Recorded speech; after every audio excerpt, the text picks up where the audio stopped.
A deeply emotional and controversial moment unfolded during Prince Harry and Meghan Markle's Australia tour as the Duke made a shocking admission about his past and the royal life he once lived.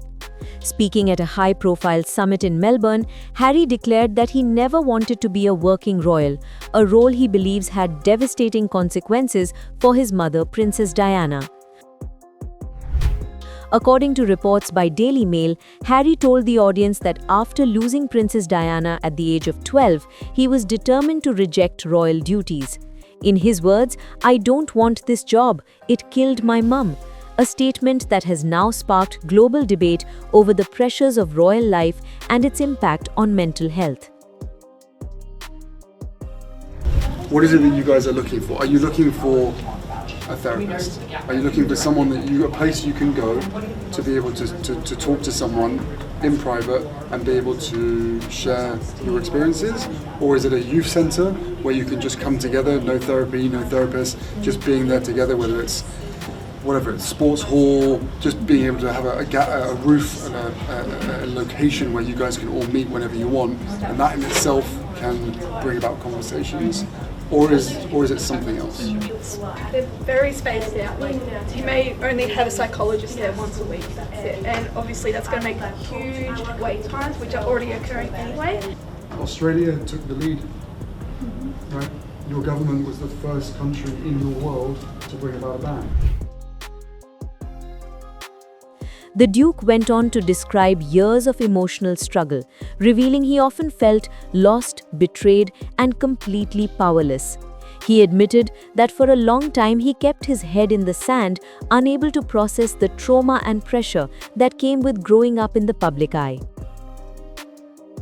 Now 10 years, every day for 10 years, I have been bullied and attacked, and I was the most trolled person in the entire world, man or woman. And I'm still here. And so when I think of all of you and what you're experiencing, I think so much of that is having to realize that, that industry, that billion-dollar industry that is completely anchored and predicated on cruelty to get clicks, that's not going to change. So you have to be stronger than that. And a friend of mine gave me a little bag that had a quote on it that I put on. And I look at it every single day. And I would share it with you because sometimes I can imagine as you talk about depression or anxiety or the willingness or lack of appetite to even want to get out of bed or keep going, that this is the quote that it says, and I think it's important that you remember it, because I try to as well. My wish for you is that you continue to be who and how you are, to astonish a mean world with your acts of kindness, and to allow humor to lighten the burden of your tender heart. And that's my wish for all of you as well. And you can do it together. And I'm not gonna say it's easy. I will personally tell you that it's not easy, but you can do it. And my wish for all of you is to just continue. Meanwhile, Meghan Markle delivered her own powerful and personal revelation. Speaking to students at Swinburne University, she shared that she had been subjected to relentless online abuse for a decade.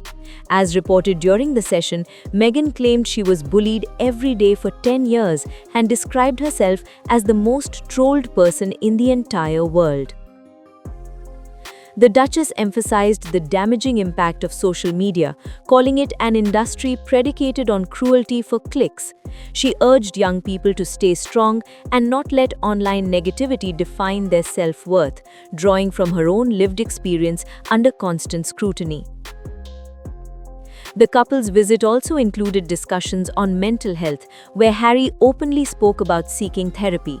He revealed that he only turned to professional help after reaching a breaking point, describing a moment when he was lying on the kitchen floor before deciding to seek support.